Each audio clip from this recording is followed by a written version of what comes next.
అన్నా క్యాంటీన్ లోపల నేను మాట్లాడినప్పుడు వాళ్ళ అభిప్రాయాలు విన్నాను. ఇక్కడ మాట్లాడుతూ ఉంటే వాళ్ళ మనోభావాలు ఏ విధంగా ఉన్నాయో చూసిన తర్వాత ఇది నాకు ఎంతో తృప్తినిస్తా ఉంది.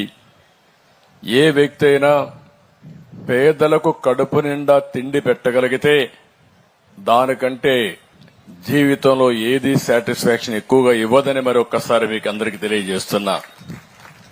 అలాంటి కార్యక్రమానికి ఈరోజు శ్రీకారం చుట్టాం. అయితే ఈ ప్రదేశం కూడా ఎన్టీ రామారావు గారు పుట్టిన స్థలం, మొదటిసారి ఎమ్మెల్యే అయిన నియోజకవర్గం గుడివాడ. తెలుగుదేశం పార్టీ ఎప్పుడూ గుడివాడకు రుణపడి ఉంటుంది, దాంట్లో అనుమానమే లేదు. ఫౌండర్ మెంబర్ యొక్క నియోజకవర్గం ఈ కాన్స్టిట్యున్సీ. అలాంటి నియోజకవర్గంలో ఈరోజు అన్నా క్యాంటీన్ పునఃప్రారంభించే దుర్మార్గమైన కార్యక్రమాల వల్ల మళ్లీ దాన్ని మనం అధికారం రాకపోయి ఉంటే పెట్టేవాళ్ళం కాదేమో గాని ఈరోజు మళ్లీ ప్రారంభించాం. ఈ గుడివాడలో 3 క్యాంటీన్లు పెట్టాలనుకున్నాం, ఇప్పుడు 2 రెడీ అయినాయి. తొందరలో అది కూడా ప్రారంభిస్తాం. ఎన్టీ రామారావు గారు పుట్టిన ఈ స్థలంలో ఎవ్వరు కూడా తిండి లేదనకుండా ప్రతి ఒక్కరిని ఆదుకునే బాధ్యత తెలుగుదేశం ఎన్డీఏ ప్రభుత్వం తీసుకుంటాం.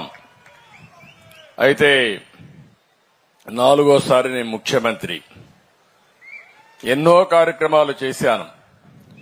ఆ కార్యక్రమాలన్నింటికంటే కూడా ఇలాంటి మంచి కార్యక్రమానికి శ్రీకారం చుట్టిన దానికి నా మనసుకు ఎంతో సంతోషంగా ఉంది. మీరు ఒక్కసారి చూస్తే ప్రతి ఒక్కరం బతికేది జానుడి పొట్ట కోసమే.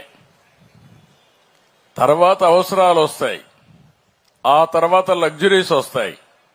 తిండి అనేది ప్రతి ఒక్కరికి కడుపు నిండా తిండి తినాలని ఆశిస్తాం.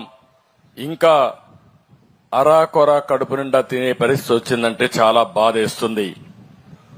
అయితే ఓసారి చరిత్ర కూడా, డొక్కా సీతమ్మ నిన్నుంటారు మీరు, ఈస్ట్ గోదావరిలో గన్నవరంలో ఉండేది. ఆ రోజుల్లో ఎవరైతే గోదావరి దాటొస్తే ఎన్నో ఇబ్బందులున్నాయని వంట చేసి వచ్చిన వాళ్ళందరికీ తిండి పెట్టేది. అందుకే ఇప్పటికి కూడా డొక్కా సీతమ్మ అంటే అన్నదానం చేయడంలో మేటైన మహిళగా చరిత్రలో మిగిలిపోయింది, శాశ్వతంగా గుర్తుపెట్టుకుంటున్నాం. అదే సమయంలో నందమూరి తారక రామారావు గారు మొట్టమొదటిసారిగా ముఖ్యమంత్రి అయినప్పుడు తిరుపతికి వచ్చి అన్నదానానికి శ్రీకారం చుట్టాడు, ట్రస్ట్ కూడా పెట్టాడు. ఈ రోజు ఎంతో మంది భక్తులు వచ్చారు, ఉండిలో డబ్బులు వేస్తారు, అన్నదాన ట్రస్ట్ కు నిధులు ఇస్తారు. దీనివల్ల ₹1 టీటీడీ నిధులు పెట్టకుండా వచ్చే డబ్బులతోనే 1,00,000 మందికి అన్నం పెడుతున్నారంటే అది ఆ మహానాయకుడు చూపించిన స్ఫూర్తి.